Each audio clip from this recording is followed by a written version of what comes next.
हिमाचल विधानसभा का मानसून सत्र। हिमाचल विधानसभा की कार्यवाही को स्थगित कर दिया गया है। सदन की कार्यवाही सोमवार दोपहर 2 बजे तक के लिए स्थगित हुई है। सदन में पक्ष विपक्ष इस दौरान आमने सामने नजर आए हैं। स्टैंप ड्यूटी बढ़ाने पर विपक्ष ने विरोध किया है। स्टैंप ड्यूटी बढ़ाने और महिलाओं पुरुष के लिए बराबर रखने का विपक्ष की तरफ से विरोध किया गया। महिलाओं के लिए स्टैंप ड्यूटी को लेकर सीएम ने संशोधन दिया था और इसी पर विपक्ष की तरफ से विरोध किया गया है।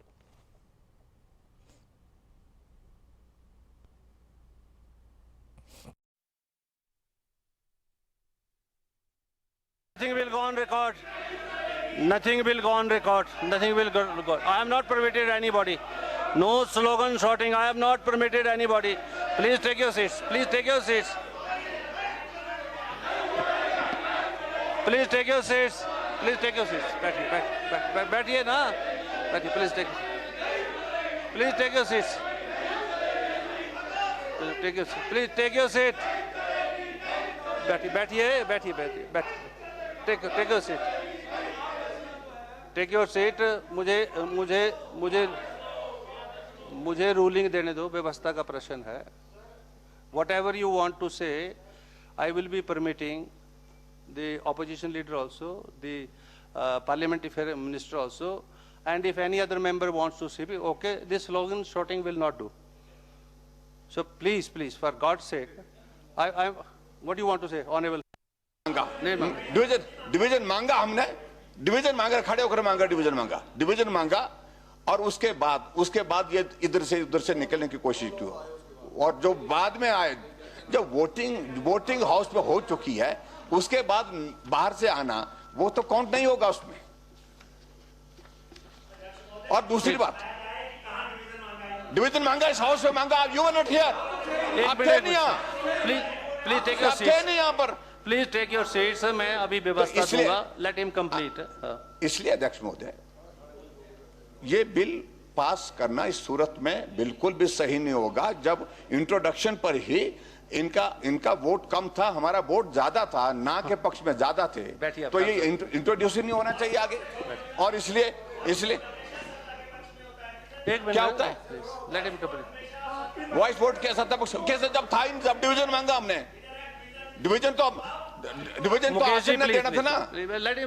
डिवीजन तो नहीं, मैं रूल करूंगा. कैसे डायरेक्ट कर रहे हैं चेयर को, कैसे डायरेक्ट कर रहे हैं, कैसे दबाव कर रहे हैं आपके ऊपर ये.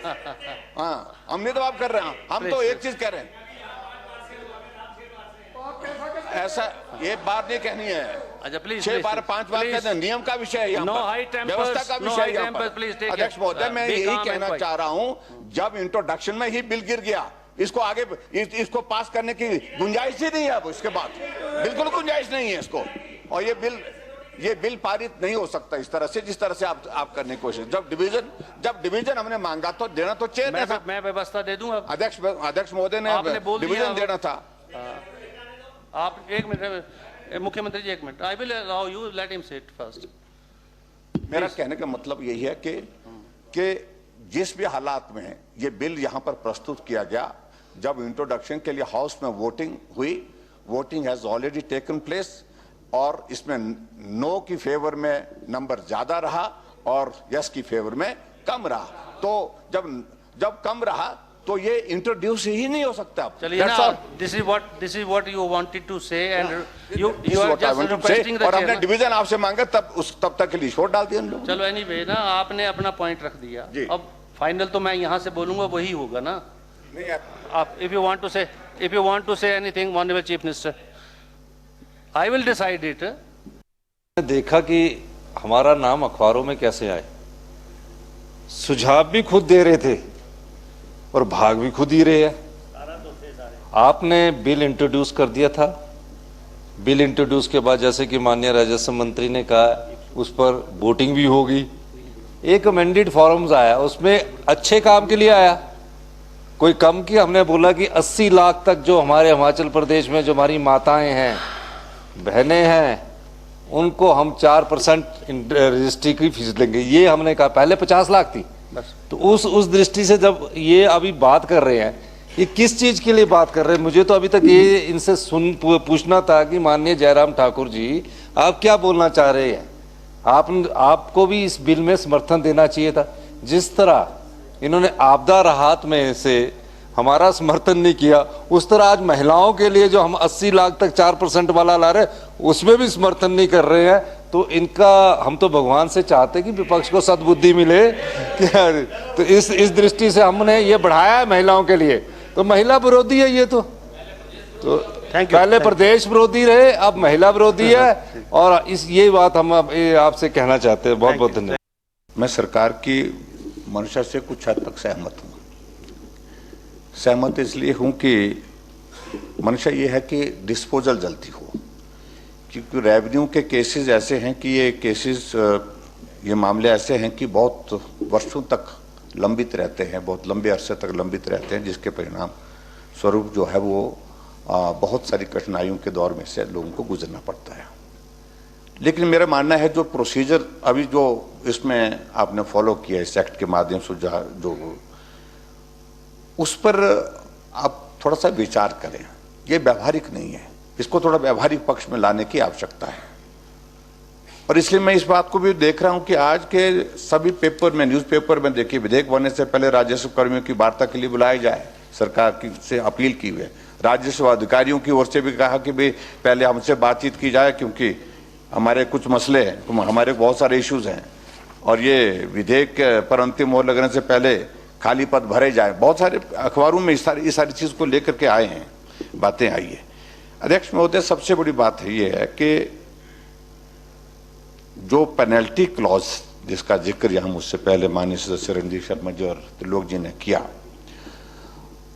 उसके कारण एक साइकोलॉजिकल एक इम्पैक्ट तो आया है कि भाई अगर काम जल्दी नहीं होगा, समय पर नहीं होगा, विलंब होगा, कोताही होगी, तो उसमें प्रोविजन जो है वो पेनल्टी का होने के कारण जो है कठिनाई आएगी।